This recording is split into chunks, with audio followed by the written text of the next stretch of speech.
batu cincin keramat.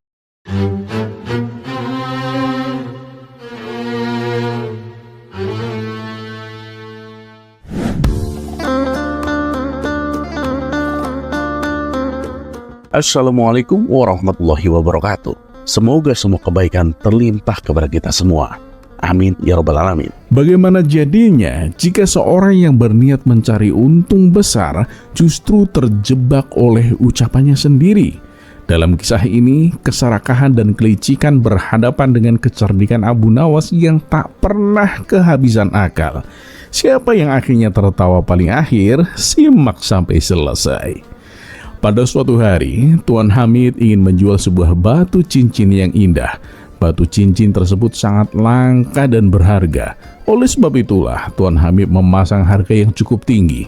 Mendengar kabar tersebut, Abu Jahil segera mendatangi rumah Tuan Hamid. "Tuan Hamid, apa benar Tuan akan menjual batu cincin itu?" tanya Abu Jahil. "Ya, benar Abu Jahil. Memangnya kenapa?" balas Tuan Hamid. "Wah, kebetulan sekali Tuan. Ada kawanku yang suka sekali mengoleksi batu cincin. Akan aku tawarkan kepadanya. Berapa harga yang Tuan minta?" "Ya, 100 dinar lah," jawab Tuan Hamid. "Baiklah Tuan, berikan batu cincin itu padaku. Akan aku tawarkan hari ini juga," balas Abu Jahil. Maka pergilah Abu Jahil membawa batu cincin milik Tuan Hamid.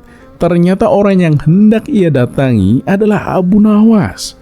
Abu Jahil bahkan tidak tahu bahwa batu cincin tersebut dulunya adalah milik Abu Nawas yang pernah ia jual kepada Tuan Hamid. "Hei Abu Nawas, aku punya cincin bagus nih. Barangkali kamu berminat membelinya," tawar Abu Jahil. "Oh ya? Mana? Coba aku lihat," sahut Abu Nawas. Cincin itu pun diserahkan. Abu Nawas menggosok-gosoknya ke lengan bajunya hingga batu cincin itu semakin berkilau. Dalam hati ia berkata, "Ini kan cincin yang dulu aku jual ke Tuan Hamid. Kenapa bisa ada pada Abu Jahil?" Namun ia berpura-pura tak tahu. "Berapa harganya Abu Jahil?" tanya Abu Nawas. "Murah saja, cuma 200 dinar. Kamu lihat sendiri kan, batunya indah dan berkilau," jawab Abu Jahil. "Gila, mahal amat.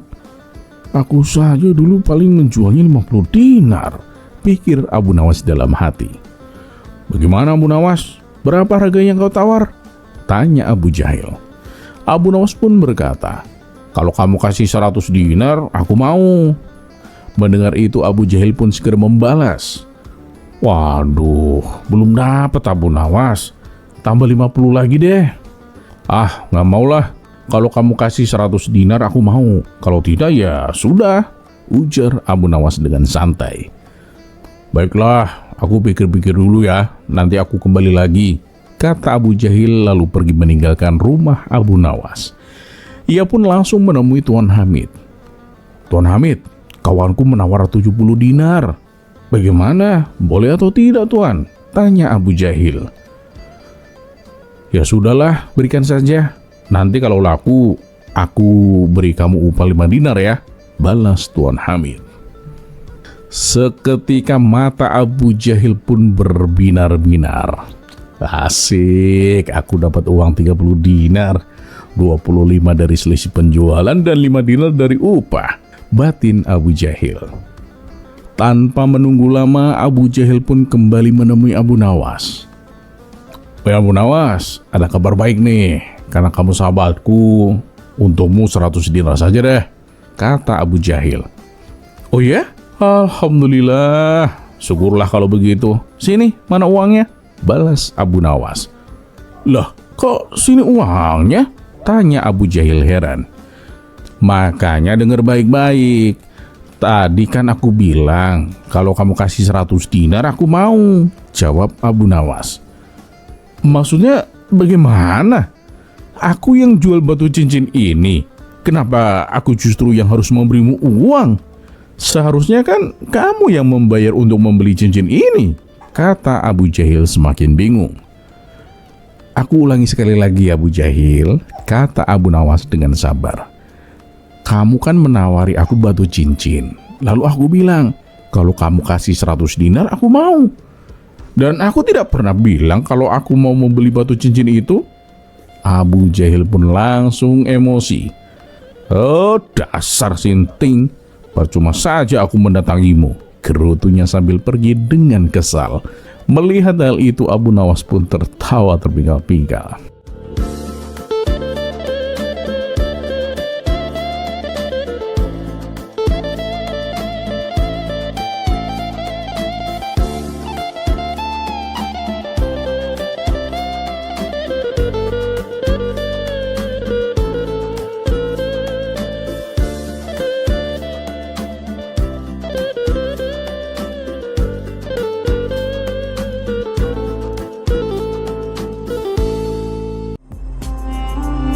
Kisah selanjutnya,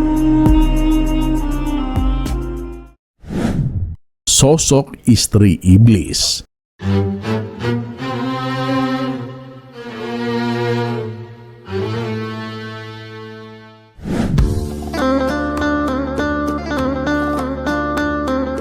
Bagaimana jadinya jika seorang yang gemar berdebat akhirnya justru terjebak oleh kecerdasannya sendiri? Ia datang dengan penuh percaya diri, merasa tahu segalanya. Namun berhadapan dengan Abu Nawas bukanlah perkara yang mudah. Dan kali ini bukan hanya akalnya yang diuji, tapi juga kesombongannya. Dan inilah kisah lengkapnya. Dikisahkan ada seorang lelaki yang sangat gemar berdebat apabila jika menyangkut sejarah agama Islam. Namun anehnya yang ia perdebatkan justru perkara-perkara yang tidak wajar.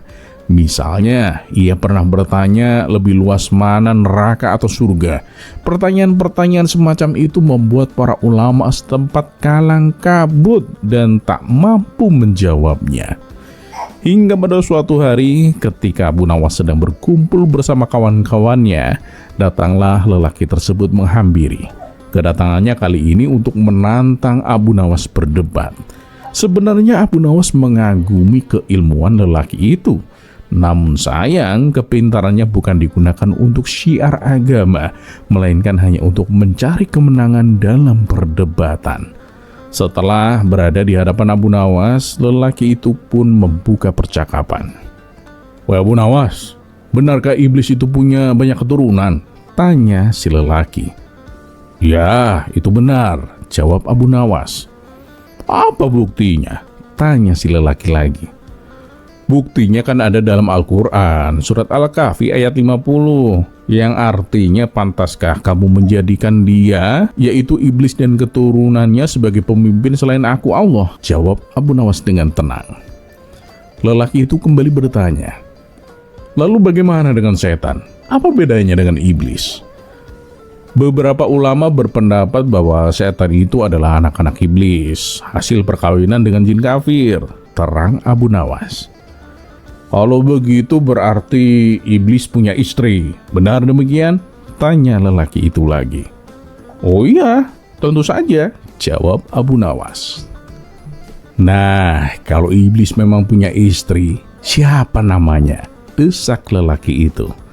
Abu Nawas pun tersenyum lalu berkata, "Wah, maaf kawan, waktu itu saya tidak diundang ke pernikahannya, jadi saya tidak tahu siapa namanya." Seketika kawan-kawan Abu Nawas yang mendengar pun tertawa terpinggal-pinggal. Abu Nawas kemudian berkata, "Hei kawan, dari tadi kenapa kamu selalu bertanya tentang makhluk-makhluk terkutuk? Kenapa tidak membicarakan manusia-manusia mulia pilihan Allah, seperti para nabi?" Lelaki itu menjawab, "Kalau sejarah para nabi, hampir semuanya sudah aku tahu." Abu Nawas pun menatapnya dan bertanya, "Apa kamu yakin sudah mengetahui semuanya?" "Iya, aku sudah tahu semuanya," jawab lelaki itu dengan percaya diri. "Baiklah, aku akan mengujimu dengan satu pertanyaan. Siapa nama istri Nabi Daud?" tanya Abu Nawas. Mendengar pertanyaan itu, lelaki tersebut pun terdiam. Ia tampak kaget dan sama sekali tidak terpikirkan jawabannya. Aku belum tahu siapa namanya. Apa kamu tahu?" balas si lelaki. Oh ya, tentu saja aku tahu lah, jawab Abu Nawas dengan enteng. Ah, bener. Coba beritahu aku siapa namanya, agar ilmuku bertambah, pinta si lelaki itu penasaran. Aduh, gimana ya? Ini itu ilmu yang sangat berharga, kawan. Bahkan tidak ada satu ulama pun yang tahu, ujar Abu Nawas berpura-pura berat. Tolonglah Abu Nawas, beritahu aku siapa namanya, desak lelaki itu. Baiklah, tapi ada syaratnya. Kamu harus membayarku 10 dinar. Gimana? Tanya Abu Nawas. Baik, aku setuju, jawab si lelaki sambil menyerahkan uangnya. Setelah menerima uang tersebut, Abu Nawas berkata, begini kawan, dengar dan catat baik-baik. Nama istri dari Nabi Daud itu adalah Ibu Daud. Sontak orang-orang yang hadir pun kembali tertawa terbahak-bahak. Lelaki itu merasa tak puas. Kenapa namanya Ibu Daud? Jangan mengarang kamu, Abu Nawas. Abu Nawas lalu menjelaskan dengan santai. Loh, bukankah dalam bahasa kita istri seseorang itu sering dipanggil dengan sebutan ibu dari nama suaminya? Jadi kalau suaminya Daud, ya istrinya tentu Ibu Daud. Mendengar penjelasan itu, lelaki tersebut pun terdiam. Ia sadar bahwa kali ini dirinya benar-benar dipermainkan oleh kecerdikan Abu Nawas. Sementara kawan-kawan Abu Nawas masih terus tertawa melihat kesombongan yang runtuh oleh jawaban sederhana namun mengena.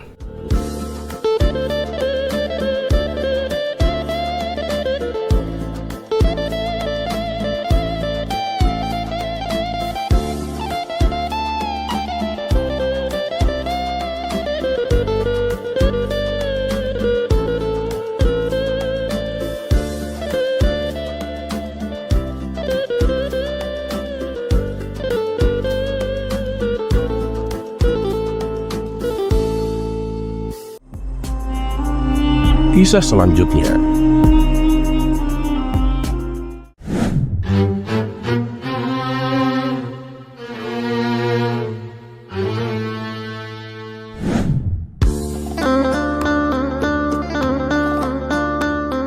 Kita sepakat akan satu hal, yaitu tidak ada yang bisa menyalahkan Abu Nawas. Seperti pada kisah kali ini, dengan kata-katanya Abu Nawas lolos dari stempel salah. Berikut kisahnya. Suatu kali Abu Nawas pergi keluar kota untuk menemui sahabat lamanya. Dengan membawa perbekalan seadanya, ia berangkat menuju kota tempat sahabatnya. Dan singkat cerita, sampailah ia di rumah sahabatnya itu. Assalamualaikum, ucap Abu Nawas saat mengetuk pintu rumah sahabatnya. Saat pintu rumah dibuka, sahabatnya kaget bercampur bahagia. Waalaikumsalam Abu Nawas, apa kabarmu? Jawab sahabatnya sambil memeluk Abu Nawas. Mari silakan masuk, ajak sahabatnya. Mereka berdua saling melepas rindu dan terlibat perbincangan yang penuh dengan canda dan tawa.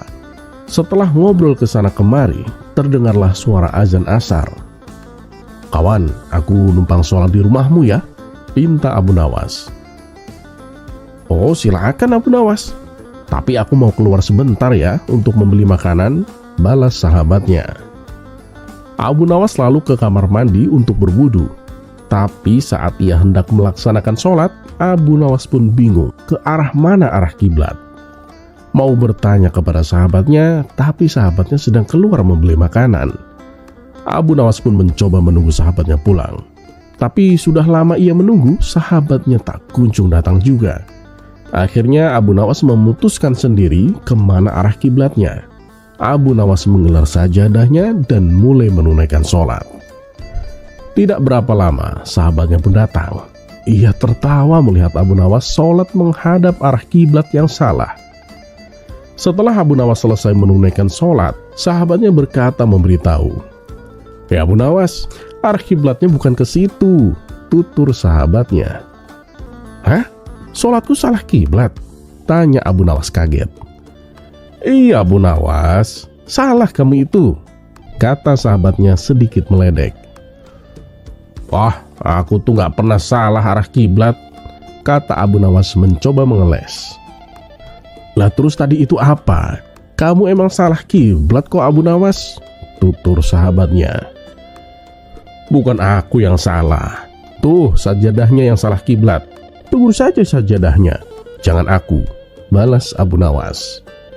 Keduanya pun tertawa bersama-sama. Ya sudahlah, mari kita sholat berjamaah. Habis itu kita baru makan bersama, balas sahabatnya.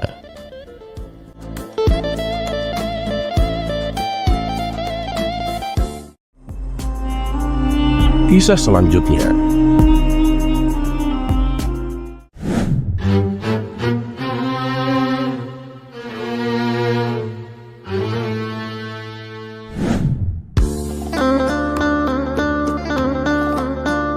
Seperti kebiasaan yang sudah-sudah, Abu Nawas bersama beberapa orang temannya sedang duduk nongkrong sambil bercerita. Setelah mereka selesai mengikuti sholat maghrib berjamaah, mereka bercerita tentang masalah keagamaan. Kebetulan mereka menyinggung suatu masalah. Ia mengatakan bahwa orang buta itu tidak berdosa, karena pintu masuknya dosa tertutup baginya. Alasannya sebab mata inilah yang selalu melihat ke sana kemari, sehingga menjadi sumber orang melakukan dosa. Akan tetapi Abu Nawas tidak menyetujui pendapat tersebut dan berniat akan membuktikannya. Dan keesokan harinya, Abu Nawas berjalan-jalan dengan maksud untuk bertemu dengan orang buta. Dia mau membuktikan pendapatnya bahwa orang buta juga bisa berbuat dosa. Ia pun menyiapkan sebuah kantong dan mengisinya dengan uang. Tidak beberapa lama Abu Nawas berjalan, ia benar-benar bertemu dengan orang buta. Abu Nawas memperhatikan gerak-gerik orang buta yang sedang berjalan dengan tongkatnya. Kemudian Abu Nawas berpura-pura menjadi orang buta juga. Ia berjalan sambil membawa tongkat. Lalu Abu Nawas sengaja menabrakkan dirinya kepada orang buta tersebut. Ia pun pura-pura mengeluh. Malang sekali nasibku ini, sudah buta, ditabrak orang yang tidak memiliki rasa belas kasihan. Orang buta itu pun heran mendengar keluhan orang yang ditabraknya. Lalu ia berkata, "Maaf tuan, aku juga orang buta. Aku sama sekali tidak bisa melihat dan hanya dapat berjalan dengan bantuan tongkat ini. Sekali lagi saya mohon maaf tuan, aku sungguh-sungguh tak sengaja," ujar orang buta tersebut. "Oh, kamu juga orang buta ya?" tanya Abu Nawas pura-pura tak tahu. "Iya tuan, saya buta. Peganglah tongkatku ini. Orang buta kan harus memakai tongkat untuk berjalan," balas orang buta itu. Maka disuruhlah Abu Nawas memegang tongkatnya. Begitu pula sebaliknya, si buta juga meraba tongkat Abu Nawas untuk membuktikan bahwa orang yang ditabraknya adalah benar-benar orang yang buta. Abu Nawas kemudian berkata, "Kalau begitu berarti kita senasib saudaraku. Gimana kalau kita mencari rizkinya bersama-sama?" Orang buta itu pun menyetujui ajakan Abu Nawas. Lalu mereka berjalan beriringan. Orang buta itu yakin bahwa orang yang ditabraknya itu juga buta yang senasib dengan dirinya. Keduanya pun saling memaafkan dan terus berjalan bersama-sama untuk mencari rizki. Di tengah perjalanan, Abu Nawas berpura-pura mau kencing dan meminta tolong kepada si buta itu agar memegangkan dulu kantongnya yang penuh berisi uang. Sementara Abu Nawas berpura-pura kencing, ia terus memperhatikan tingkah laku si buta. Tampaklah si buta itu sedang meraba-raba kantong yang dititipkan Abu Nawas, hingga terbesit niat jahat di hatinya. "Wah, kantong ini banyak sekali uangnya. Lebih baik aku mengambilnya lalu pergi. Lagian dia juga nggak bakal bisa mencariku. Dia kan orang buta juga," pikir si buta tersenyum. Ia lalu meninggalkan Abu Nawas dan mencari tempat persembunyian agar Abu Nawas tak dapat menemukannya. Sementara Abu Nawas yang sedari tadi memperhatikannya berpura-pura mencari si buta dan meminta pertolongan kepada Tuhan. "Ya Allah, malang benar nasibku ini. Tadi ditabrak orang, sekarang uangku juga dibawa lari. Sial benar nasibku ini ya Allah. Semoga orang yang mengambil uangku terkena lemparan batu ini, biar dia tahu rasa." Setelah itu dengan jitu Abu Nawas melempar batu ke arah si buta dan persis mengenai kepalanya. Aduh, kok bisa kena ini? Rintih si buta kesakitan. Hal ini membuat si buta kelabakan. Ia pun segera beranjak pergi mencari tempat lain untuk bersembunyi. Akan tetapi Abu Nawas yang berpura-pura buta mengikuti si buta itu kemanapun ia pergi. Setelah dekat, Abu Nawas kembali memohon kepada Tuhan. Ya Allah, semoga orang yang mengambil uangku kepalanya terkena lemparan batu ini. Tak lama kemudian terdengar lagi suara kesakitan dari si buta. Aduh, kok kena lagi? Rintih si buta sambil memegangi kepalanya yang benjol. Si buta pun menjadi panik dan heran. Kenapa doa temannya itu selalu terkabul? Ah, mungkin hanya kebetulan saja, ujar si buta menghibur diri. Lalu ia menghindar lagi dan terus menghindar. Tetapi Abu Nawas tetap mengikutinya. Secara berturut-turut Abu Nawas berdoa lagi sambil melakukan lemparan beruntun kepada si buta dan selalu tepat mengenai kepalanya. Setelah terkena lemparan batu beruntun, si buta berpikir, mengapa semua batu yang dilempar kawannya itu selalu tepat mengenainya dan semuanya kena di kepala. Ia pun mulai curiga. Lama berpikir, akhirnya ia mencoba untuk mengenali suara orang yang tadi bersamanya itu. Barulah ia tersadar bahwa orang yang bersamanya adalah Abu Nawas yang mencoba mempermainkannya. Antara marah dan was-was si buta berkata, "Kamu Abu Nawas ya? Kamu hanya pura-pura buta untuk mempermainkanku. Ambillah kantong uangmu ini." Akhirnya si buta itu menyerahkan kantong itu kepada Abu Nawas. Si buta jadi menyesal dan malu dengan perilakunya. Sementara Abu Nawas sendiri pulang sambil tersenyum kegelian. Ia puas karena dapat membuktikan bahwa orang buta dapat juga berbuat dosa.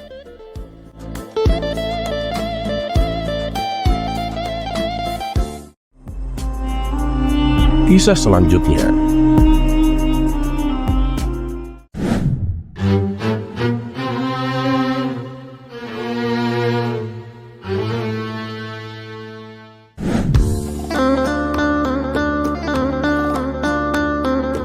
Pada suatu sore yang damai, Abu Nawas sedang duduk santai di teras rumahnya. Di hadapannya ada secangkir teh hangat, sepotong roti, dan semilir angin yang membuatnya hampir terlelap. Hari itu benar-benar sempurna untuk bersantai. Namun ketenangan itu mendadak pecah ketika terdengar suara teriakan panik dari kejauhan. "Celaka Tuan Abu! Celaka Tuan!" Abu Nawas pun hampir tersedak tehnya. Ia menoleh dan melihat tetangganya datang tergopoh-gopoh, wajahnya pucat dan penuh kecemasan. "Tenang kawan, tenang, tarik nafas dulu. Apa yang terjadi?" tanya Abu Nawas dengan tenang.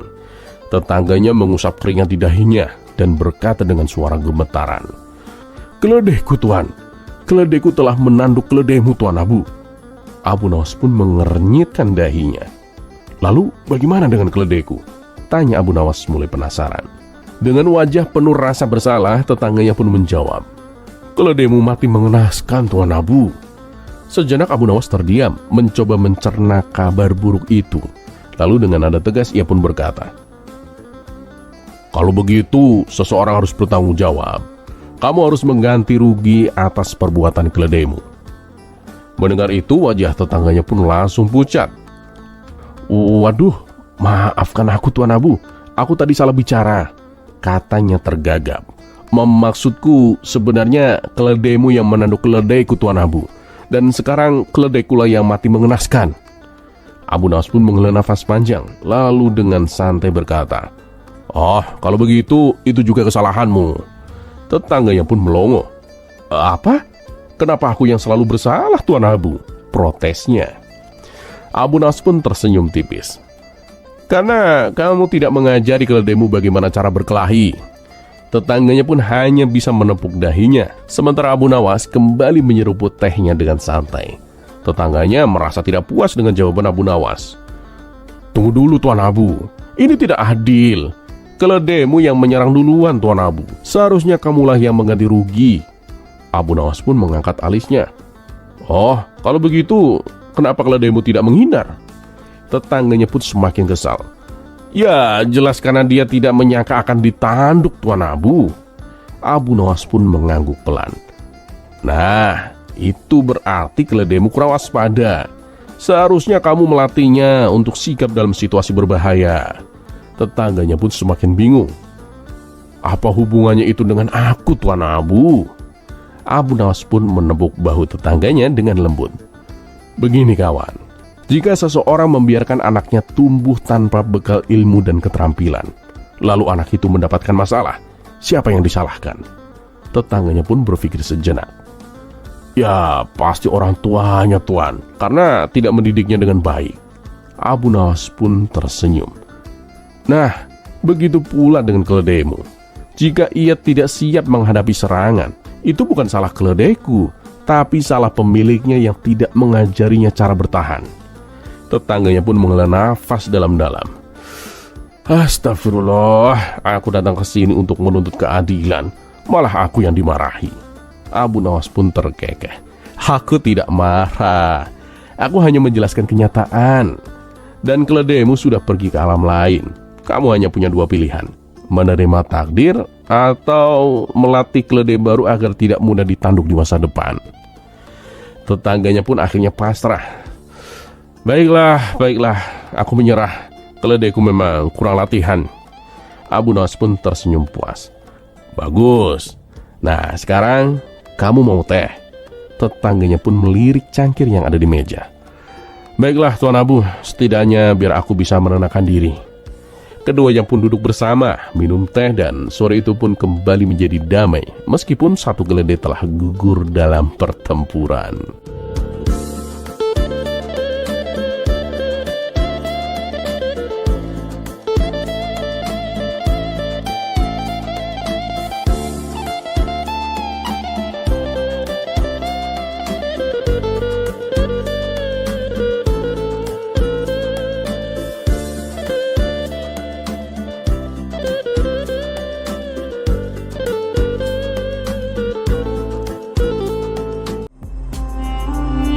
Kisah selanjutnya.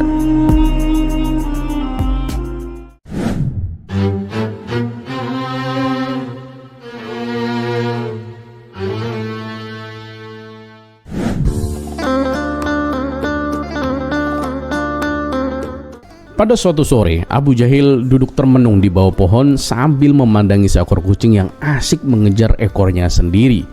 Wajahnya tampak sangat serius, seperti seorang filsuf yang sedang memikirkan makna kehidupan. Melihat sahabatnya yang seperti itu, Abu Nawas pun mendekat dan bertanya, "Abu Jahil, kenapa kamu duduk termenung seperti kura-kura kehilangan cangkangnya?" Abu Jahil pun menghela nafas panjang. "Abu Nawas, aku sedang memikirkan sesuatu yang sangat penting." "Oh, pasti menarik ini," kata Abu Nawas sambil duduk di sebelahnya. "Katakan, apa yang mengganggumu kali ini?" Abu Jahil pun menunjuk kucing itu dan berkata, "Kenapa hewan seperti kucing tidak diciptakan memiliki pikiran seperti manusia ya? Bayangkan jika kucing bisa berpikir seperti kita, mungkin mereka bisa membantu kita memasak atau bekerja." Abu Nawas pun tertawa kecil mendengar hal itu. Pertanyaan bagus Abu Jahil. Tapi sebelum aku menjawab, mari kita bayangkan sejenak apa yang akan terjadi kalau hewan memiliki pikiran seperti manusia. Abu Nawas pun kemudian menunjuk kucing yang sedang mengeong meminta makan. Coba pikirkan, jika kucing memiliki pikiran seperti manusia, apa yang akan terjadi saat kamu memberinya makanan? Abu Jahil pun mengangkat bahu. Mungkin dia akan berterima kasih dan memakannya. Abu Nawas pun menggeleng sambil tersenyum. Tidak Abu Jahil. Kucing itu pasti akan berkata, "Kenapa kamu hanya memberiku ikan? Mana nasi, saus, dan sayurnya? Aku ingin makan lengkap seperti manusia." Nah, jika kamu tidak memberinya makanan sesuai selera, dia mungkin akan melaporkanmu ke pengadilan hewan. Orang-orang yang mendengar percakapan itu pun mulai tertawa. Abu Jahil meskipun malu tetap penasaran. "Tapi bukankah lebih baik jika hewan itu membantu kita? Bayangkan jika sapi bisa berpikir, mungkin mereka akan membajak sawah sendiri." Abu Nawas pun tertawa lebih keras. Kamu lupa satu hal Abu Jahil. Kalau sapi bisa berpikir seperti manusia, mereka mungkin akan berkata, kenapa aku harus bekerja keras membajak sawah? Bukankah aku juga punya hak untuk bersantai dan liburan? Nah, bahkan mereka mungkin akan berdemo di depan rumahmu untuk menuntut gaji dan hari libur. Abu Jahil pun mulai terbayang dengan adegan lucu itu dan ikut tertawa. Tapi kenapa Tuhan tidak menciptakan hewan seperti manusia, Abu Nawas? Apa alasannya? Abu Nawas pun tersenyum bijak. Karena Tuhan menciptakan setiap makhluk dengan tugas dan perannya masing-masing, Abu Jahil. Manusia diberi pikiran untuk berpikir dan memimpin, sementara hewan diberi naluri agar mereka bisa hidup sesuai alamnya. Kalau semua makhluk berpikir seperti manusia, dunia ini akan kacau.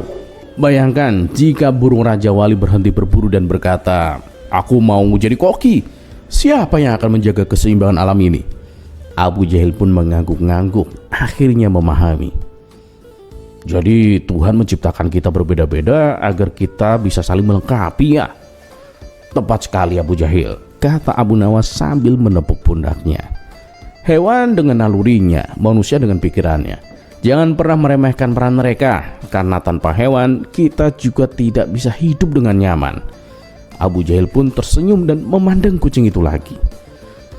Aku jadi bersyukur kucing tidak berpikir seperti manusia.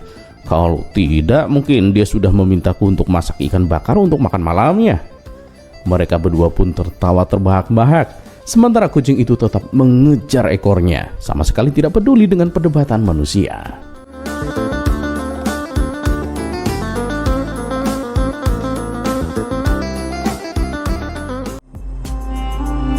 Kisah selanjutnya.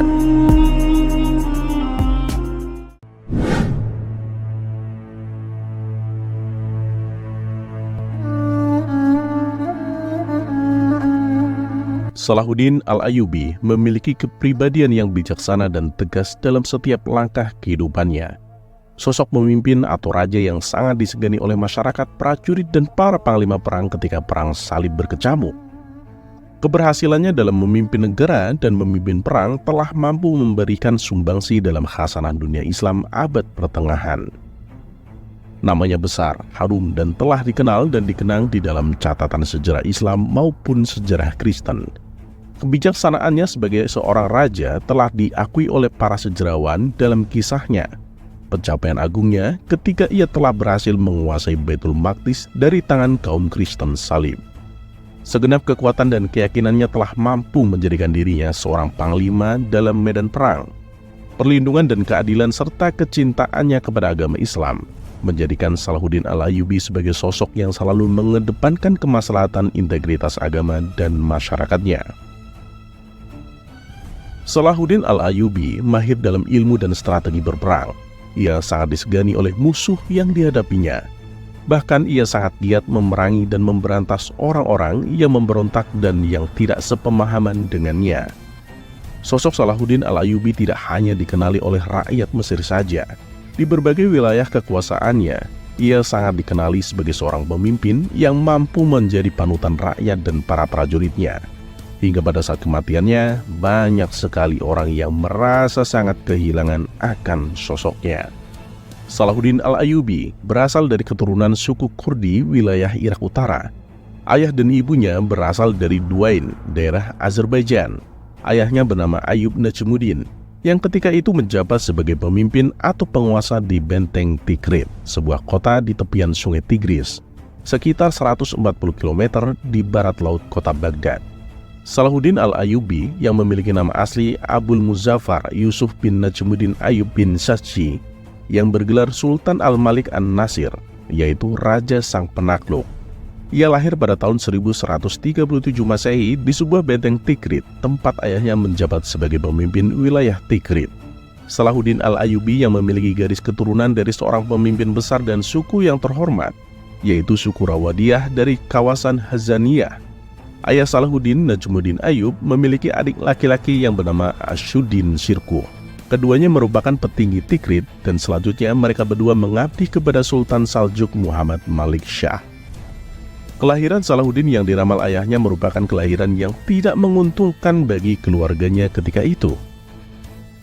karena kelahirannya bertepatan dengan pengusiran keluarganya dari Tikrit oleh Mujahidun Bahruj, penguasa Baghdad. Hal itu merupakan akibat dari pembunuhan yang dilakukan Syirkuh, paman Salahuddin, terhadap salah seorang panglima yang bertugas menjaga pintu benteng.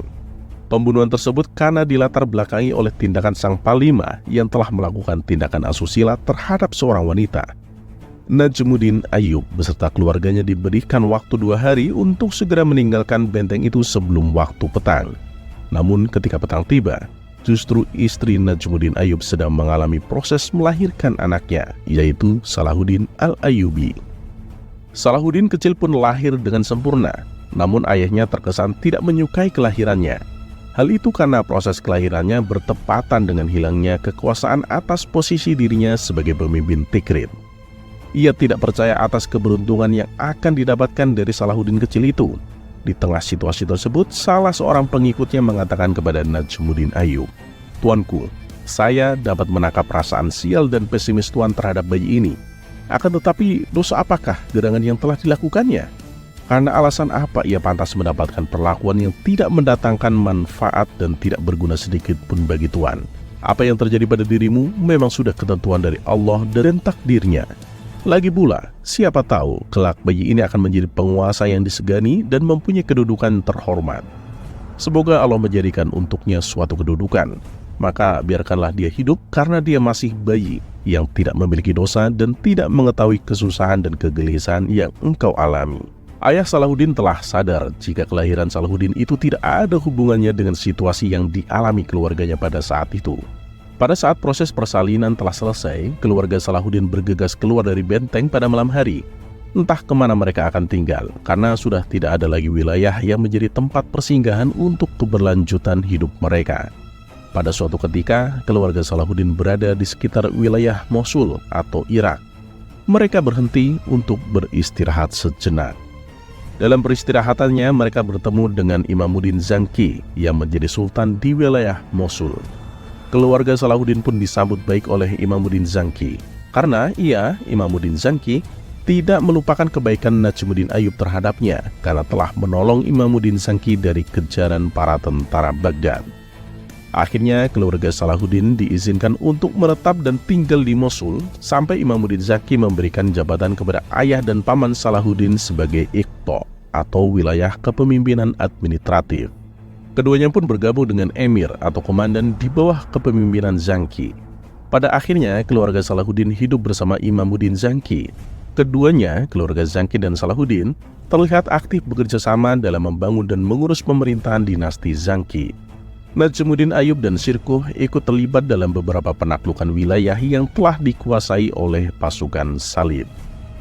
Pada tahun 1139 Masehi, kota Baalbek yang berada di wilayah Suriah ketika itu dipimpin oleh Atabek Mu'inuddin Unur yang berada dekat dengan Damaskus telah berhasil dikuasai oleh Imamuddin Zanki. Imamuddin Zanki kemudian menunjuk Najmuddin Ayyub sebagai gubernur Baalbek karena Imamuddin Zanki sepenuhnya menaruh kepercayaan kepada Najmuddin Ayyub sebagai seorang pemimpin. Peran yang diemban Najmuddin Ayyub merupakan peran yang sangat penting dalam karirnya. Adik Najmuddin Ayyub, Asyuddin Syirkuh, masih merintis karirnya bersama pasukan Zanki. Sebagai bentuk tanda terima kasih Imamuddin Zanki atas sikap Najmuddin Ayyub yang telah menolongnya ketika dirinya berada dalam situasi ancaman dari militer Baghdad, kehidupannya berubah dan telah mendapatkan apa yang tidak mereka duga sebelumnya. Namun keluarga Salahuddin tidak semena-mena atas kekuasaannya. Najmuddin Ayyub menjalankan amanat yang telah diberikan oleh Imamuddin Zanki atas dirinya sebagai pelayan umat, yaitu menjadi seorang gubernur di wilayah Baalbek.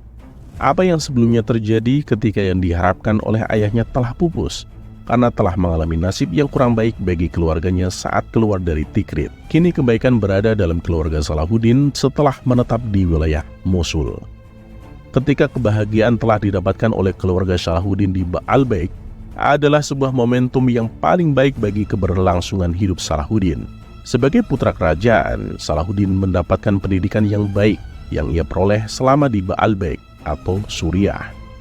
Saat ayah Salahuddin Al-Ayyubi diberikan amanah berupa jabatan sebagai seorang gubernur, usia Salahuddin baru sekitar 2 sampai pada usia 9 tahun. Berbagai ilmu agama Islam telah ia dapatkan pada saat itu.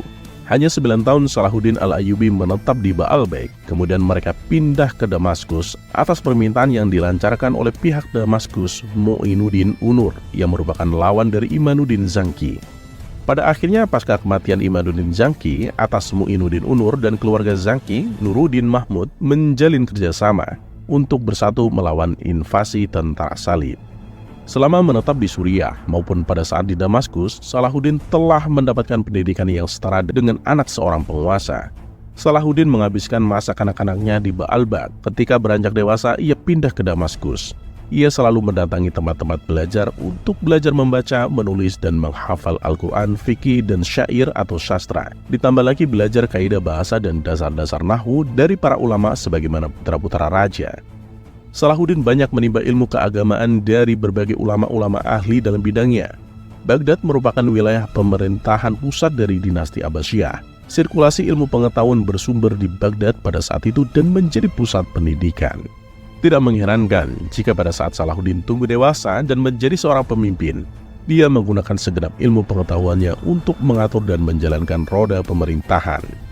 Di samping menimba ilmu keagamaan, Salahuddin juga banyak mendapatkan pengetahuan tentang peperangan. Karena ia hidup di lingkungan yang berada di antara para tentara perang, sehingga ia pun ikut berlatih menunggang kuda, melempar tombak, berburu, dan latihan perang muncul begitu saja.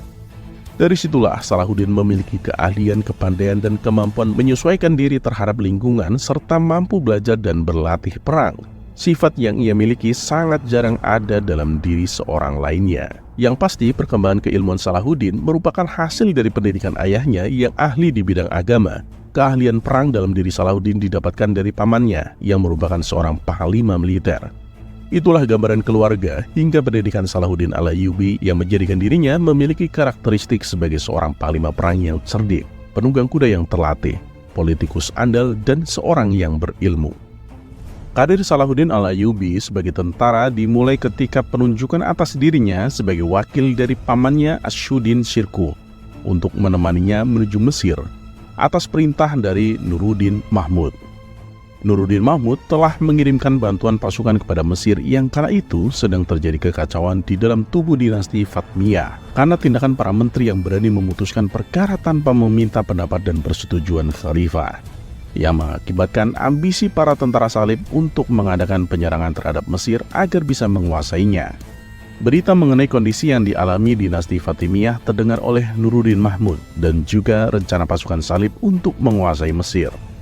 Asyuddin Shirkuh yang menjadi panglima dari tentara Nuruddin Zangki yang dikirim ke Mesir untuk membantu dinasti Fatimiyah atas sengketa jabatan penting atau wazir Perdana Menteri antara Syawar dan Dirgham.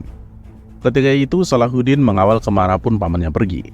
Salahuddin mengawali perannya sebagai tentara perang di bawah komando pamannya dalam invasi ke Mesir. Dirgham yang menjadi lawan politik Syawar telah menjalin kerjasama dengan pasukan Salib yaitu Amuri I, Raja Baitul Maqdis atau Yerusalem. Tapi pasukan Shirkuh berhasil menghalau Dirgham Amuri I hingga terbunuhnya Dirgham. Kemenangan berhasil didapatkan. Syawar telah mendapatkan keinginannya. Setelah keinginan Syawar terpenuhi, dia malah mengingkarinya dan mengusir Shirkuh serta pasukannya dari wilayah Mesir. Peristiwa yang dialami Shirkuh dan pasukannya terdengar oleh Nuruddin Mahmud atas pengkhianatan Syawar terhadap dirinya dan pasukannya. Syawar yang merasa terancam oleh pasukan Nuruddin Mahmud, ia segera menjalin hubungan dengan pasukan Salib yang sebelumnya di pihak Dirgham, kini berganti berada di pihaknya. Kesempatan itu dimanfaatkan oleh pihak Salib yang akan melindungi Syawar dari pasukan Shirkuh dengan berbagai penebusan atau peti kepada pasukan Salib. Sultan Al-Adid yang menjadi khalifah dinasti Fatimiyah tidak bisa melakukan apa-apa. Dia kemudian menulis surat kepada Nuruddin Mahmud untuk meminta bantuan kepadanya dengan harapan agar memberikan jalan keluar bagi pemerintahannya. Permintaan Al-Adid disetujui Nuruddin Mahmud. Pada tahun 1167 Masehi, Nuruddin Mahmud memerintahkan kepada pasukannya untuk kembali menuju Mesir guna membantu Khalifah Fatimiyah Al-Adid dari kekacauan dalam pemerintahannya. Komando diberikan kepada Shirkuh dan Salahuddin Al-Ayyubi sebagai pemimpin pasukan Nuruddin. Mendengar kabar pasukan Shirkuh berangkat menuju Mesir, Syawar dengan sigap langsung menghubungi Raja Baitul Maqdis Amuri I untuk segera menghalau laju Shirkuh ke Mesir.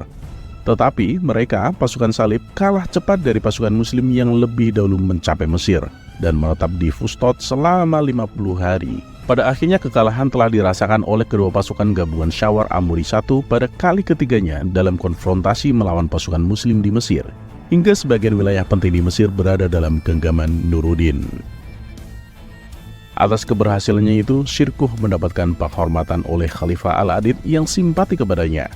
Sawar yang merupakan otak dari semua yang terjadi telah mendapatkan hukuman mati karena sebagai pengkhianat. Kemudian Syirkuh diangkat oleh Al-Adid sebagai wazir menggantikan Syawar dan diberi gelar Al-Malik Al-Mansur. Salahuddin mendapatkan amanah sebagai pemimpin keamanan wilayah Mesir. Ini merupakan jabatan pertama bagi Salahuddin dalam lawatannya mendambakan pengambil alihan Mesir dari orang-orang yang telah berkhianat terhadap agama dan negara.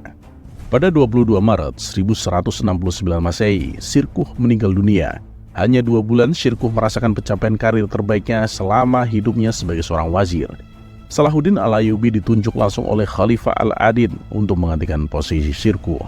Al-Adid sangat mempercayai Salahuddin sebagai pengganti Syirkuh mengawal Mesir dari para pemberontak, khususnya para petinggi kekhalifahan Fatimiyah yang tidak setuju dengan pencapaian Salahuddin Al-Ayyubi. Pada saat menjadi Perdana Menteri Mesir, usia Salahuddin Al-Ayyubi kurang lebih berusia 30 tahun. Kepercayaan pamannya terhadap keponakannya selama ini menunjukkan bahwa dia memiliki kemampuan dalam kepemimpinan dan militer juga seorang yang dapat diandalkan. Sebetulnya Mesir merupakan wilayah yang selama ini diharapkan oleh Nuruddin Mahmud. Dengan bersatunya Mesir, Damaskus, dan Aleppo dijadikan sebagai basis-basis kekuatan umat Islam untuk mempertahankan integritas wilayah Muslim dan kaum Muslim dari serangan para tentara salib. Integritas umat Islam atau Wahdatul Ummah merupakan kewajiban yang tidak dapat ditawar-tawar lagi yang harus dilaksanakan oleh umat Muslim. Persatuan dan kesatuan kaum muslimin merupakan manifestasi dari nilai-nilai yang luhur, lahir dari kesadaran sifat kemanusiaan yang merupakan sebuah pernyataan dari kesadaran keagamaan yang mendalam dan lahir dari ketaatan dan penyerahan yang mutlak kepada Allah SWT, sehingga mewujudkan persatuan yang dijalin oleh rasa kasih sayang persaudaraan yang tiada taranya. Pada tahun 1171 Masehi, Sultan Al-Adid meninggal dunia dan berakhirlah keturunan kekhalifahan dinasti Fatimiyah. Tidak ada lagi pengganti Khalifah Al-Adid yang berasal dari keturunannya. Salahuddin Al-Ayyubi yang menjabat sebagai Perdana Menteri naik tahta pasca kematian Al-Adid. Naiknya Salahuddin Al-Ayyubi sebagai penguasa Mesir menggantikan Khalifah Fatimiyah Al-Adid menjadi momen penting dalam misinya untuk menyatukan umat Islam. Mesir berada dalam genggaman seorang jenderal yang saleh dan tegas. Hubungannya dengan Nuruddin bertambah baik sampai tidak berpikir untuk memisahkan diri dari monopoli kekuasaan atau memberontak terhadap pemerintahan Nuruddin Mahmud yang sudah terjalin baik dengan keluarganya. Tahun-tahun pertama yang telah dilewatinya di Mesir telah mendapatkan 3 tantangan yang akan dihadapi oleh Salahuddin. Pertama, ancaman pemberontakan dari sisa-sisa pendukung Fatimiyah di Mesir. Kedua, serangan dari orang-orang Frank yang merasa terpukul dengan jatuhnya Mesir ke tangan Nuruddin. Ketiga, terjadinya ketegangan antara pihak Salahuddin dan Nuruddin. Serangan yang pertama dan kedua mampu ditangani oleh Salahuddin dengan pasukannya. Namun permasalahan yang ketiga menjadi permasalahan yang serius ketika di antara keduanya ada pihak yang berusaha untuk mencerai-beraikannya. Tapi semua itu tidak berlangsung lama. Kejernihan kembali menyirami kedua pahlawan tersebut. Salahuddin tetap memiliki loyalitas terhadap Nuruddin sampai Nuruddin meninggal dunia pada tahun 1173 Masehi. Pemerintah Fatimiyah merupakan pemerintahan Syiah Islamiyah. Namun para penduduk Mesir berpegang teguh pada paham Sunni. Salahuddin tidak bekerja sendiri dalam menumpas sisa para pemberontak golongan Syiah di Mesir. Dia ditemani oleh seorang birokrat brilian dari dalam pemerintahan Fatimiyah sendiri, yaitu Abdurrahim Al-Baishani Al-Lakhimi Al-Ashqalani yang dikenal sebagai Qadi Al-Fadl. Hal-hal yang dilakukan Salahuddin pada selanjutnya yaitu melanjutkan kembali misi Nuruddin Mahmud yang ingin menyatukan wilayah-wilayah Islam dalam genggamannya dan mengikat diri kepada Khalifah Abbasiyah. Qadi Al-Fadl menjadi menteri sekaligus penasehat bagi kerajaannya. Dalam kekuasaannya, Salahuddin berhasil menyatukan wilayah-wilayah Islam yang mencakup utara Irak, Kurdistan, Suriah, Yaman, Maroko, dan pesisir pantai Afrika Utara. Pada tahun 1177 Masehi, Salahuddin Al-Ayyubi menikahi seorang janda dari Nuruddin Mahmud yang bernama Asid Khatun Ismatuddin binti Mu'inuddin Unur. Setelah Khalifah Al-Adid, yaitu Khalifah dinasti Fatimiyah yang terakhir wafat pada tahun 1171 Masehi, Salahuddin Yusuf Al-Ayyubi berkuasa penuh untuk menjalankan peran keagamaan dan politik. Maka sejak itulah dinasti Ayyubiyah mulai berkuasa hingga sekitar 75 tahun lamanya. Keberhasilan tersebut mendorongnya untuk menjadi penguasa otonom di Mesir. Dalam mengonsolidasikan kekuatannya, ia memanfaatkan keluarganya untuk melakukan ekspansi ke wilayah lain. Saudaranya dikirim untuk menguasai Yaman pada tahun 1173 Masehi. Taqiyuddin, keponakannya, diperintah untuk melawan tentara salib di Dimyat. Adapun Syihabuddin, pamannya, diberi kekuasaan untuk menduduki salah satu kota di Mesir. Dari Mesir, Salahuddin juga dapat menyatukan negara-negara Muslim. Pada tahun 1174, ia berhasil menguasai Damaskus, kemudian Aleppo tahun 1185, dan Mosul pada tahun 1186. Salahuddin Yusuf Al-Ayyubi dianggap sebagai pembaharu di Mesir karena dapat mengembalikan mazhab Sunni. Melihat keberhasilannya itu, Khalifah Al-Mustadi dari Bani Abbasiyah memberi gelar kepada Salahuddin yaitu Al-Mu'is li Amiril Mu'minin atau penguasa yang mulia. Khalifah Al-Mustadi juga memberikan Mesir, An-Naubah, Yaman, Tripoli, Suriah, dan Maghrib sebagai wilayah kekuasaan Salahuddin Yusuf Al-Ayyubi pada tahun 1175 Masehi. Sejak saat itulah Salahuddin dianggap sebagai Sultanul Islam wal Muslimin atau pemimpin umat Islam dan kaum muslimin. Di bawah kekuasaannya, Baitul Maqdis berhasil dikuasai oleh umat Islam setelah pada tahun 1099 Masehi berada dalam kekuasaan pasukan salib. Pada 10 Februari 1144 Masehi, penyerahan Baitul Maqdis diserahkan oleh Balian of Ibelin dari pasukan salib karena telah menyepakati perjanjian damai dengan Salahuddin Al-Ayyubi setelah dilakukan pengepungan oleh Salahuddin terhadap kota Baitul Maqdis selama 12 hari. Dengan dikuasainya Baitul Maqdis, maka jatuhlah sebagian besar kota-kota dan wilayah yang masih dalam penguasaan kaum salib. Momen jatuhnya Baitul Maqdis bertepatan dengan malam Isra Miraj 27 Rajab 538 Hijriah. Atas hilangnya Baitul Maqdis dari kekuasaan pasukan salib, pasukan Salahuddin tidak melakukan kekerasan terhadap penduduk Kristen Baitul Maqdis atau Yerusalem. Tidak seperti yang telah dilakukan pasukan salib pada tahun 1099 Masehi. Dalam invasi pertamanya menguasai Baitul Maqdis yang telah membunuh 70.000 penduduk muslim dari anak-anak hingga dewasa. Kekejaman yang dilakukan oleh umat Kristen terhadap umat Islam tidak dibalas oleh umat Islam ketika berhasil mengambil alih Baitul Maqdis. Justru, rakyat Kristen dikawal ketat oleh para tentara Islam ketika keluar dari Baitul Maqdis. Mendengar keberhasilan umat Islam telah menguasai Baitul Maqdis, umat Kristen Eropa merasa terpukul atas hal itu. Mereka sangat kecewa dan merasa khawatir dengan hilangnya tempat suci mereka. Perang salib pertama terjadi ketika pasukan salib telah berhasil menaklukkan Palestina atau Baitul Maqdis atau Yerusalem pada tahun 1099 Masehi. Kemudian yang kedua kalinya terjadi di Hittin pada tahun 1187 Masehi yang dimenangkan oleh Salahuddin dan berhasil menguasai Baitul Maqdis. Kekalahan pasukan salib telah menggembarkan dunia Kristen Eropa dalam misi yang ketiga kalinya. Paus Clement III yang menjadi promotor atas invasi pasukan salib selanjutnya dengan misi balas dendam untuk merebut kembali tanah suci Yerusalem dari umat Islam. Salahuddin sudah mengetahui akan adanya invasi pasukan salib untuk merebut kembali Yerusalem dari kekuatan umat Islam. Pada tahun 1189 Masehi, pasukan salib Eropa telah sampai di wilayah Acre, wilayah yang berada di daerah pesisir Yerusalem. Perjalanan yang dilalui oleh tentara salib menuju Yerusalem melalui jalan laut. Tujuan kali ini untuk terlebih dahulu menguasai wilayah-wilayah yang berdekatan dengan pesisir laut.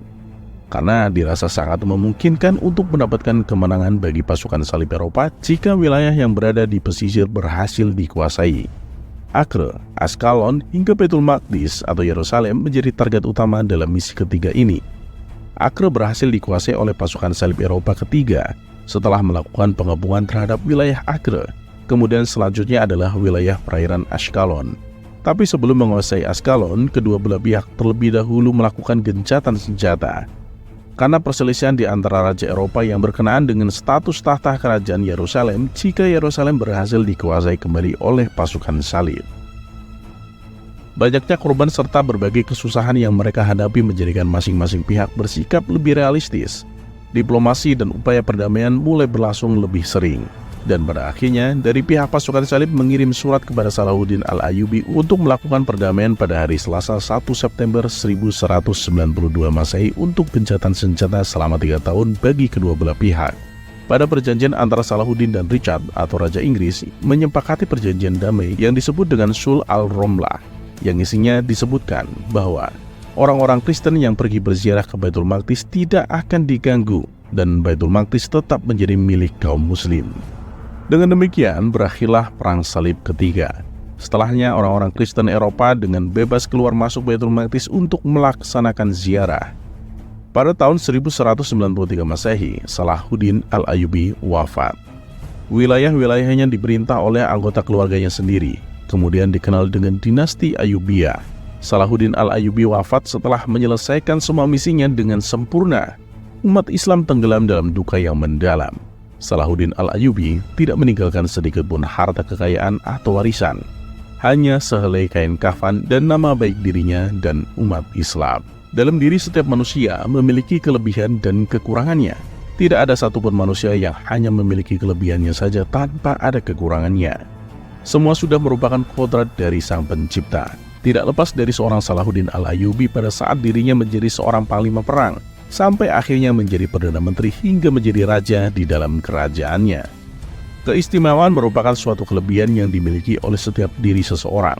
Berikut adalah beberapa keistimewaan yang dimiliki oleh Salahuddin Al-Ayyubi di samping dirinya adalah seorang raja. Akan tetapi dia juga sangat mencintai ilmu pengetahuan, sastra, dan juga keistimewaan dari sifat pribadinya. Pribadi Salahuddin Al-Ayyubi menjadi istimewa dengan keseimbangan moral luar biasa yang membantunya dalam mewujudkan berbagai tujuan agung. Dan inilah beberapa keistimewaan dari Salahuddin Al-Ayyubi: ketakwaan dan ketekunan dalam beribadah, adil dan murah hati, pemberani dan rendah hati, cinta perjuangan dan jihad, pribadi yang santun, berwibawa dan penuh toleransi, mendirikan tempat-tempat keilmuan atau sekolah-sekolah, pecinta syair dan sastra, ahli zuhud dan berhati mulia. Dari semuanya itu merupakan keistimewaan dari sifat-sifat yang dimiliki oleh sosok Salahuddin Al-Ayyubi yang mengharumkan namanya dan menjadikan musuh-musuhnya tidak meremehkan keberaniannya. Salahuddin Al-Ayyubi adalah pahlawan Islam yang pemberani dan seorang tokoh yang senantiasa menepati janji-janjinya. Inilah Islam yang memberikan keamanan kepada semua manusia dan memperlakukan mereka dengan baik. Musuh-musuh Salahuddin mengakui sifat-sifatnya yang berjiwa kesatria, berakhlak mulia, memuliakan tamu, tidak khianat, memberi maaf kepada yang berbuat salah, dan memberikan pasukan salib pelajaran yang tidak bisa mereka lupakan. Berawal dari kejadian itu, banyak dari para tawanan pasukan salib yang akhirnya masuk Islam. Mereka sadar bahwa agama yang dianut Salahuddin adalah agama yang benar dan penuh damai. Salahuddin Al-Ayyubi bukanlah orang yang senang mengajak berperang. Ia adalah seorang yang menjaga kebebasan, penjaga dan pembela negara Islam dari musuhnya, yaitu pasukan salib. Ia menjadi pahlawan Islam karena pasukan salib telah menjajah negara Islam dengan kekuatan dan paksaan, perampasan semena-mena, juga membunuh orang yang tidak berdosa. Salahuddin telah mengambil pelajaran hidupnya dari Nabi Muhammad SAW. Dalam sebuah pertempuran yang sangat besar, Salahuddin selalu menyempatkan dirinya untuk melaksanakan sholat fardu maupun sholat sunnah bersama para pasukannya. Suatu ketika, pada saat Salahuddin dan pasukannya berhasil memenangkan sebuah pertempuran menghadapi pasukan salib menuju pembebasan Baitul Maqdis atau Yerusalem yang bertepatan dengan hari Jumat, semua pasukan melaksanakan sholat Jumat. Karena ketakwaannya kepada Allah SWT, perjuangannya dimudahkan olehnya hingga dikuasainya Baitul Maqdis oleh Salahuddin Al-Ayyubi. Babak pertama pencapaian Salahuddin menuju ketenarannya seperti telah disebutkan terjadi ketika Nuruddin berkuasa. Saat Salahuddin harus menjalani perjuangan sulit untuk mendapatkan kekuasaan di Mesir sebagai pembantu Nuruddin yang menjadi pengawal pamannya. Perjuangannya yang sangat besar setelah wafatnya Nuruddin, pemerintahan umat Islam berada dalam genggamannya. Fokus utama Salahuddin adalah mendapatkan kredibilitas bahwa dirinya adalah penerus Nuruddin. Dekade pertama kekuasaannya dihabiskan untuk menaklukkan kekuatan muslim dengan tujuan untuk mempersatukan umat Islam dan bersama-sama berjuang melawan dominasi pasukan salib yang berada di wilayah Arab. Dengan didudukinya Aleppo, Salahuddin telah menyatukan Suriah dan Mesir dalam kekuasaannya dan berhasil mengembalikan Baitul Maqdis dalam wilayah kekuasaannya. Perang melawan tentara salib yang pertama adalah melawan Amalrik I, Raja Yerusalem. Yang kedua melawan Baldwin IV, putra Amalrik I. Yang ketiga melawan Reynald de Catillon atau penguasa benteng Karak di sebelah timur Laut Mati.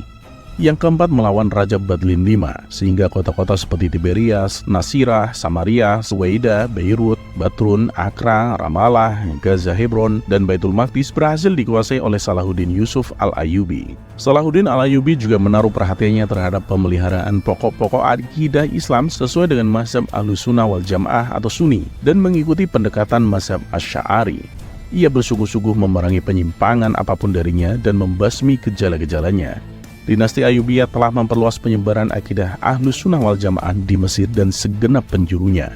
Salahuddin berambisi agar akidahnya mempunyai pengaruh pada berbagai lembaga pemikiran dan pendidikan yang dibangunnya, antara lain Madrasah As-Salihiyah, Madrasah Mashhad Al-Husaini, Madrasah Al-Fadiliyah, Darul Hadis Al-Kamaliyah, dan Madrasah As-Salihiyah.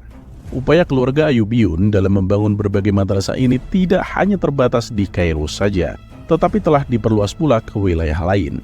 Salahuddin dan keluarga beserta para pengikutnya melalui berbagai kerja keras telah mampu menarik minat para ulama Sunni yang berbondong-bondong datang ke Mesir dengan tujuan untuk mengeluarkan negeri itu dari keterasingan pemikiran dan memulihkan hubungan erat dengan pusat-pusat kebudayaan Sunni di dunia Islam seperti Baghdad, Damaskus, dan Cordoba.